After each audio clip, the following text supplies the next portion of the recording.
On this week's season opening E3 edition of Game, Fraggy takes off for the City of Angels to bring you the latest from the world's biggest video game convention. We talked to the developers of Duke Nukem Forever to get the scoop on everyone's favorite blonde bombshell. And we've got a collection of brilliant online gems, free games to keep your wallet happy. And we're back! Welcome to Game, your weekly look into the world of interactive entertainment. It's our first episode of Season 5, and we've got a mountain of game goodies to cover. But before that, I'd like to introduce you to the newest member of the Game team, the lovely Kelly Latimore. Oh, thanks, Mizzy. It's great to be here, and boy, what an episode we have in store for you this week. Later on, we'll be taking an exclusive inside look at the return of gaming's bad boy, Duke Nukem. But before that, let's check in with our resident game guru, the Fraggot. For the last 7 days, he's been off the leash and managed to get himself to LA for real, to bring us his take on this year's Electronics Entertainment Expo. Over to you, Fraggy. Thanks, Kelly. Nice to see both of you getting cozy in our fallout shelter. Now I'm standing right at the heart of E3, just chilling out, Max, after what's been a crazy week filled with midnight flight transfers and online gaming sessions. But the adrenaline level is still kicking pretty high as we wind down from all the announcements at one of gaming's most important events. Top on the list of announcements, Sony finally decided on a name for their upcoming PSP successor. The new machine, formerly known as the NGP, will now be named the PS Vita and is set to release at a price point of $249 US. Aside from that, the Japanese giant also announced its plans to go big into 3D this year, showcasing a new TV bundle and many future 3D ready titles like Resistance 3. Over in the Big N, Nintendo also announced a brand new console, the Nintendo Wii U. Armed with a front-facing camera, a motion sensor, and what seems like everybody's favorite feature, an LCD touchscreen, the Wii U hopes to once again revolutionize the way gamers interact with their favorite games. Now, I did have my time with the device, and while it does what it says on the box, it's hard at this stage to imagine that this new console will have as much of an impact as when the original Wii released in 2006. But if there's one thing I've learned, is to never underestimate Nintendo, so I'm keeping my fingers crossed. Over in Microsoft's Xbox land, no new announcements regarding hardware, but there was by no means any lack of excitement as the boys from Redmond let loose with a secret announcement that Master Chief would not only be getting a facelift with the original Halo being re-released in high definition, but they also teased a return with an all-new Halo 4.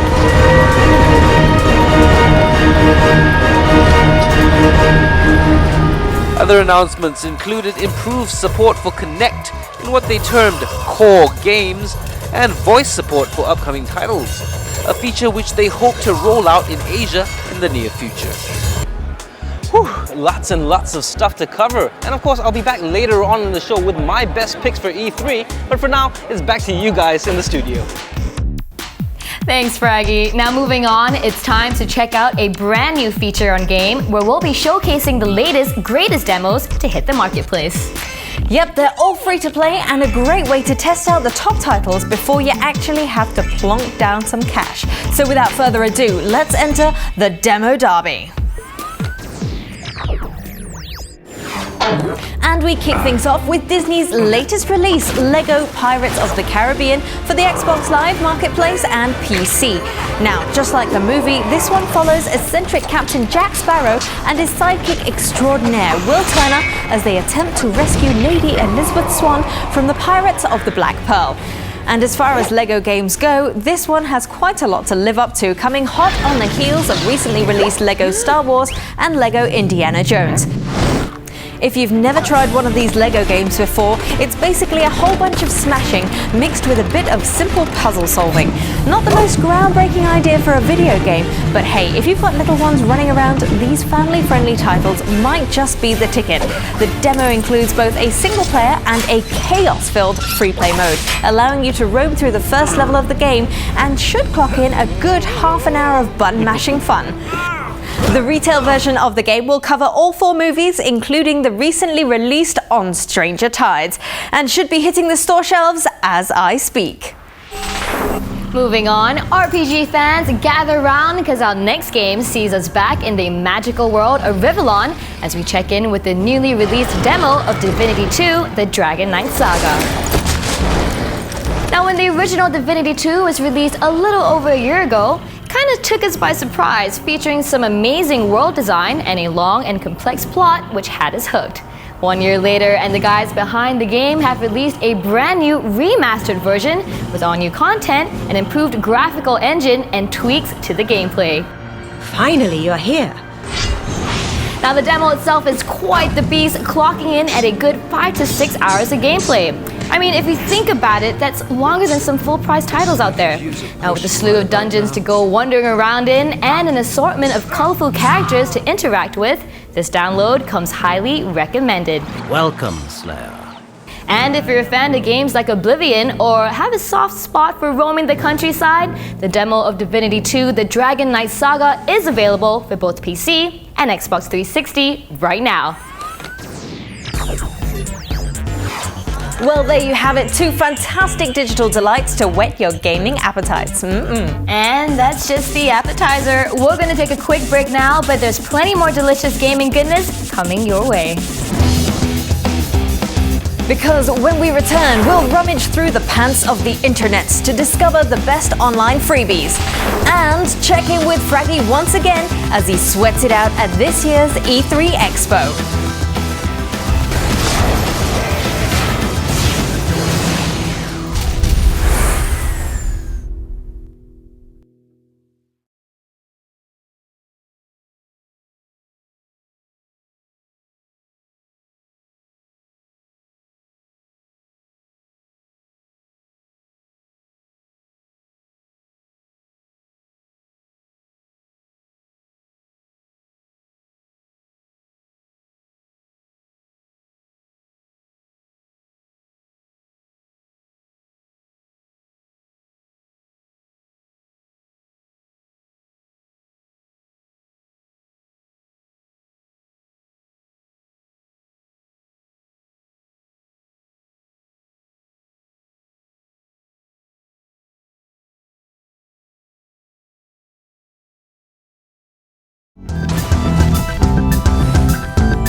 Welcome back to Game, the show that most definitely knows its RPGs from its Kenny G's. Time to head back to the sunny climes of LA now and hook up once again with our very own gaming guru, the Fraggot. Fraggy, what have you got for us this time? Thanks, Kelly. Now, when it comes to motion control, one of the devices which has been getting a lot of attention is Microsoft's Kinect. But what secrets can be expected from Microsoft's new box of tricks this year? Well, I decided to find out. Innovative, yes. Intriguing, most definitely. Enough to make you put down your controller and start waving your arms around like a madman. Well, maybe for a bit. As the fastest selling consumer electronics device in history, few would argue that Microsoft's Kinect has not been a huge success to date. But with an initial offering of games that tended towards the casual and kiddie, the Kinect was not exactly the classic gamer's console of choice. However, as more and more developers get to grips with the concept, that may be about to change, as Microsoft's Alan Bowman explains. Yeah, look, I think when we introduced the games, we wanted to really have games that had very broad appeal, so games for kids. And the feedback we got, that was great. People really love playing with those games. But certainly over the last 6 months, as we've thought about coming to E3 this year, the introduction of core games with Kinect capability, really adding precision and things that core gamers are looking for, a way to interact with the game, really precise movement. We've really enhanced that Kinect experience for core gamers. And so, for example, like Ghost Recon, you can disassemble guns, you can recomponentize those things.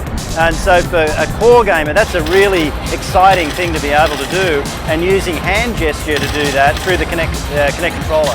E3 was a big deal for Kinect this year as Microsoft looked to drive home their early bird advantage in the hands-free market.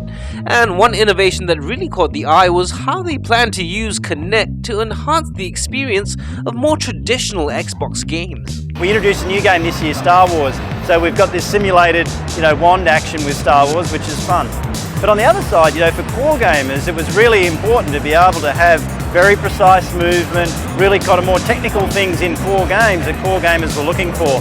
And so we've been able to provide that to the developers to be able to make sure that that type of functionality is built into Kinect games.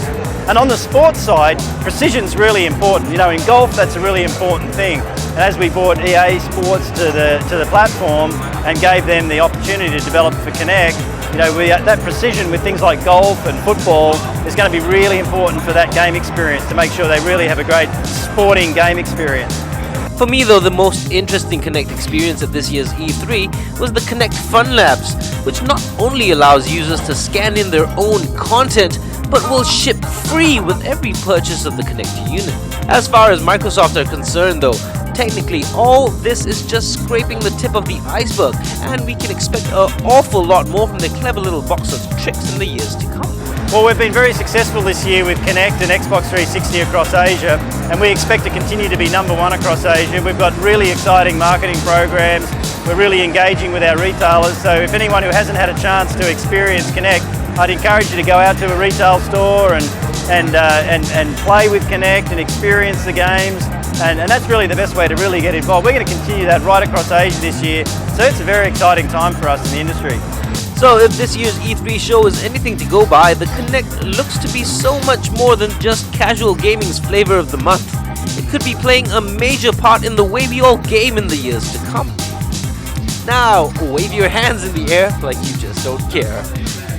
Before today, I was actually quite skeptical about the Kinect's ability to enhance the experience of more traditional Xbox games, thinking it was nothing more than a glorified party game controller. But it seems like with all the announcements, the Kinect may be playing a bigger part in how we all game in the future. Back to you guys in the studio. Thanks, Fraggy. We'll look forward to hearing from you one more time a little later on. But right now, it's time for something a little less strenuous. That's right, and the good news is it's free. We've been sifting through a deluge of digital crap over the last week or so to bring you the best free time killers around. And we present Online. Kicking off the season opening edition of the best free-to-play games on the World Wide Web, we begin by sticking it to the man. Taking a page from those animated stick cartoons that we've all seen before, Electric Man has you play a physiologically challenged fighter looking to make a name for yourself amongst the stick fighting elite. Now in this arena of death, winning is as much about style as anything else, as you use your arsenal of slow motion punches, kicks and grabs to finish off the competition. So if you're in the mood for a little animated assaulting of your own, check this one out at the address below.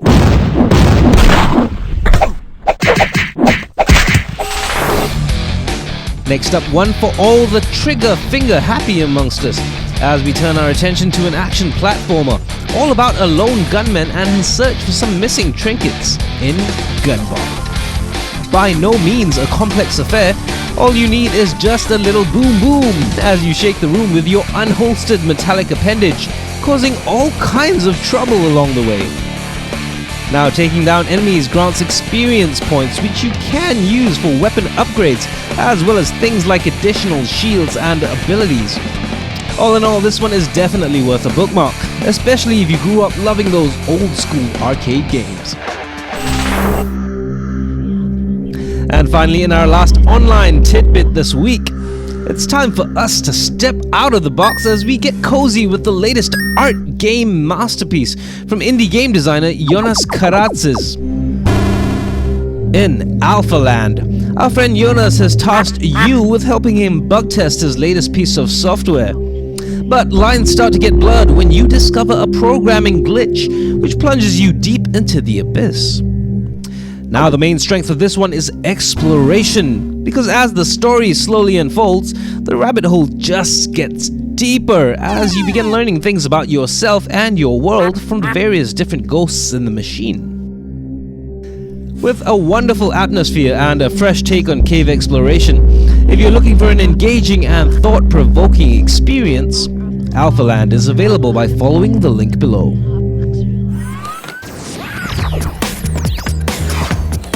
Well, I hope you guys managed to jot down those addresses, but if not, you can always check out our Twitter feed at twitter.com/ESSGame for the URLs to all the games that you just saw, and of course, some witty and pithy comment from us all. Okay, it's time for us to pay our exorbitant electricity bills now as we take a quick commercial break, but stay where you are because when we come back, it's Hail to the King, baby, as we sit down with the man behind the new Duke Nukem. And we head back to LA where Fraggy gives us a final glimpse of his time at E3. Don't go anywhere.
Welcome back to Game Guys. Now, in amongst all his E3 shenanigans, the Fraggot has also found time to herald the return of one of gaming's long-lost but best-loved icons. That's right, the last time this guy saw any action, Grand Theft Auto was but a twinkle in Rockstar's eye, and there were only 3 Star Wars films in existence. Who is he? Well, the Fraggot has braved the fallout to find out. What? Did you think I was gone forever? He's back! Bigger, badder, and blonder than ever before. After 14 years out of the limelight, one of gaming's most iconic characters is set to ignite our screens once again.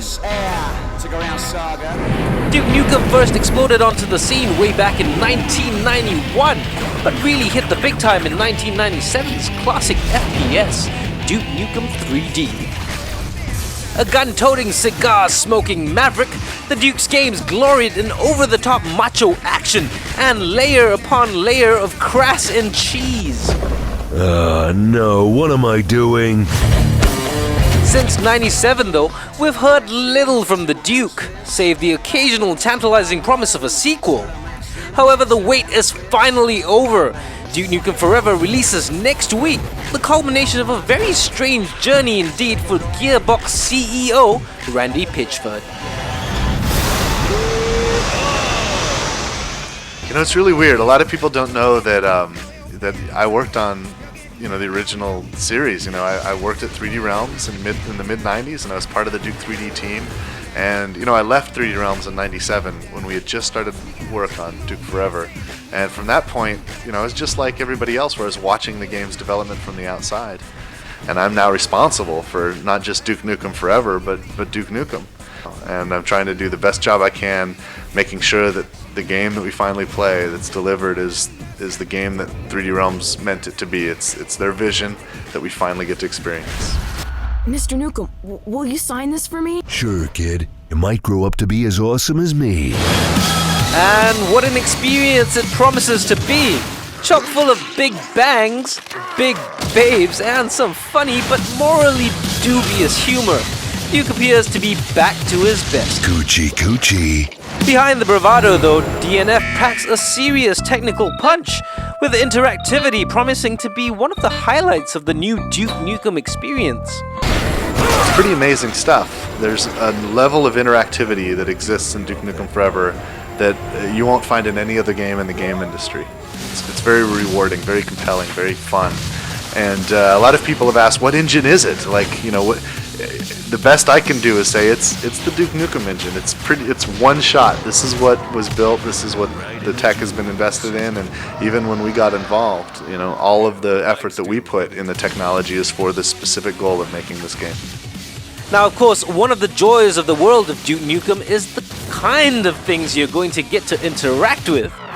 Rated mature, this is very much a game for the big boys among us, and the level of violence, grossness, and frank sexuality is bound to draw criticism from some quarters.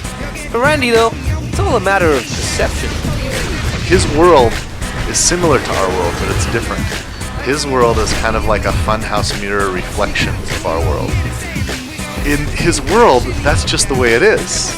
It's when we look at his world through the lens of our world that it's a joke. And it is a joke. It's satire, it's parody, it's all of that. And that's part of the fun of the game, is that it doesn't really take anything too seriously, and it likes to play with stereotypes, it likes to play with social paradigms, and make light of things in a way that frankly, we all enjoy. Ah, so those scantily clad babes are a comment on today's social paradigms then, Randy. We believe you. We honestly do. Duke Nukem Forever blasts onto all major platforms on the 14th. And if you're big enough and bad enough, why not let a little Duke into your life? Crazy guy, crazy game! And we'll have more Nukem action next week as the Fraggot gets to grips with the Duke in a very special review. That is, of course, if he ever makes it back from the sunny L to the A. Let's head over there now to get a final E3 update from the man himself. Fraggy, what else have you found? Thanks, Kelly. You know what I found is that I like LA a whole bunch. Now, Americans on the whole are a lot more polite than you'd expect. And the best part about this place is that for 3 days every year, this town gets about as crazy over video games as I am. Now, when it comes to E3, though, there's just so much to cover. But just for you, I've been sifting through the tapes to bring you Fraggy's picks of the best at E3 2011. Spearheading my list of faves is a title that should be familiar to all fans of action RPGs, as I got to test out firsthand the very latest incarnation of Deus Ex: Human Revolution. A narrative prequel to one of the best PC games of the last decade, the new Deus Ex just screams quality. Now, if you haven't tried the original, this one is all about exercising your brain as much as your trigger finger, because in the world of Deus Ex, there are just so many ways to approach each situation you're given. Sneak past your enemies, or maybe engage in a little bit of hacking mischief to make their lives a pain, or you could just spend the time figuring out a side route, and depending on how you play, the game just feels so different each time. If you like your shooters to have a little bit more depth in how they approach the story, mark your calendars for when this bad boy hits in August.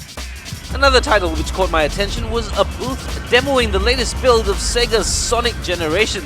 Now, this one features levels derived from 20 years of Sonic history across 3 eras: the classic, the Dreamcast, and the modern. We're talking some serious Hedgehog love here. Now, the best thing about this one is the fact that each level can be played in either classic 2D mode, or if you so choose, you can run through your very favorite old school Sonic stages, all rendered in glorious 3D. Pretty awesome. But I think on a personal level, the one thing at E3 which really got the juices flowing was the Video Game History Museum. Now, this place just reawoke the little kid in me as I went on to try out row after row of the games which were just so much part and parcel of my childhood. A culmination of over 25 years of archiving and research, the museum opened its doors in 1999, and let's just say the rest is history.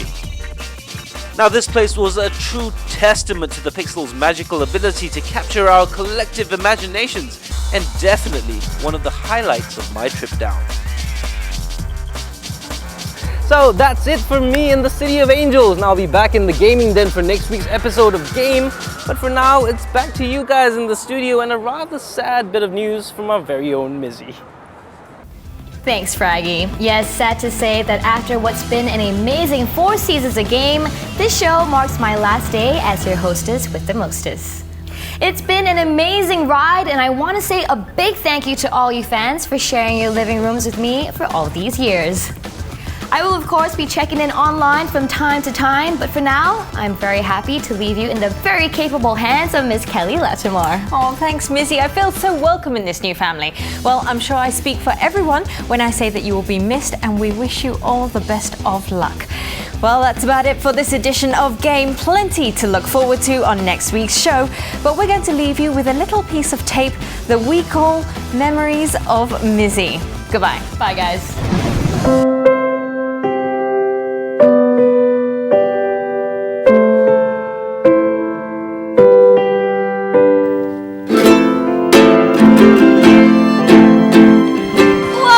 Another fantastic episode of Game. It's Retribution is out now. No, it's not. This is Disney Epic Monkey. Mickey. Crazy monkey. What the hell? I'm so cool yet